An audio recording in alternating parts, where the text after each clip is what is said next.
Pois mira, Hannah, tes toda a razón. O que caracteriza ao ser humano non é estar abocada á morte, como decía Heidegger. Que, por certo, mestre amante, señorita Arendt. Vaya conversas de almofada había de ter.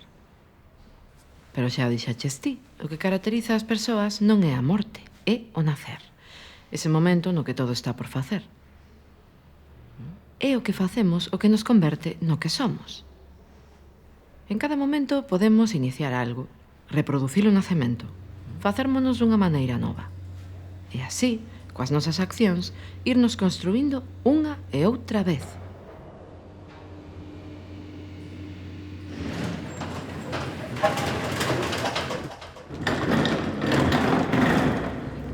Vaya fumeira che bota a cabeza.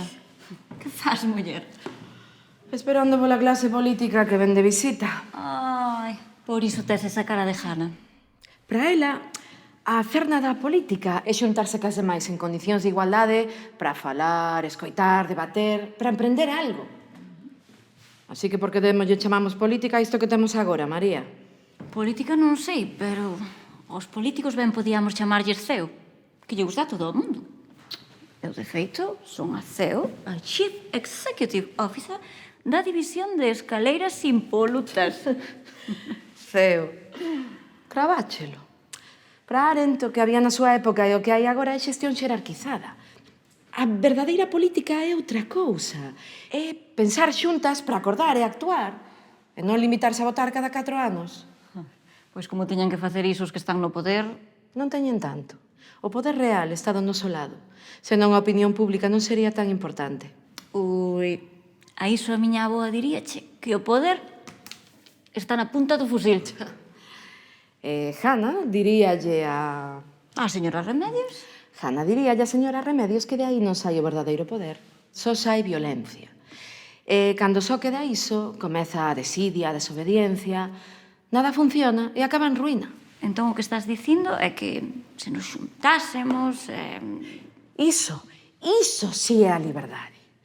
É que a liberdade non é algo meramente interior, María. A liberdade é a posibilidade de actuar conxuntamente en público para acordar e disentir. Nin átomo, nin masa, seres plurais que acordan. Sen concordancia plural é cando comezan os totalitarismos. Co que me queda por facer hoxe, non che teño tempo para concordancias. Xusto. Mentre xente como a nós botémolo tempo no traballo para comer ou consumir, porque parece que só traballamos para iso, non hai espazo nin para a acción nin para a liberdade.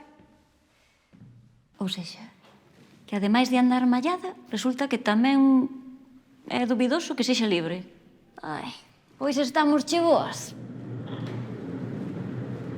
Estamos che boas, sí. Hannah, xa sei que isto non é totalitarismo, pero tes razón, Os nosos traballos son mera subsistencia. Seguimos no espazo da casa, facendo labores, e temos que pasar ao da República. Somos seres pensantes e exercemos pouco. Mira o nazi aquelo que lle fuches ao xuizo, Eichmann. Era un home corrente e mandou a milleiros de xudeus á morte. Un monstro. Moralmente, sí, pero a súa natureza non era perversa. Non cuestionou o que facía, cumpría co seu traballo moi eficazmente.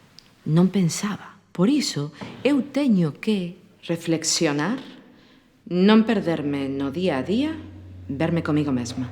Reflexionar, non perderme no día a día e verme comigo mesma. Boas, pasen, por favor.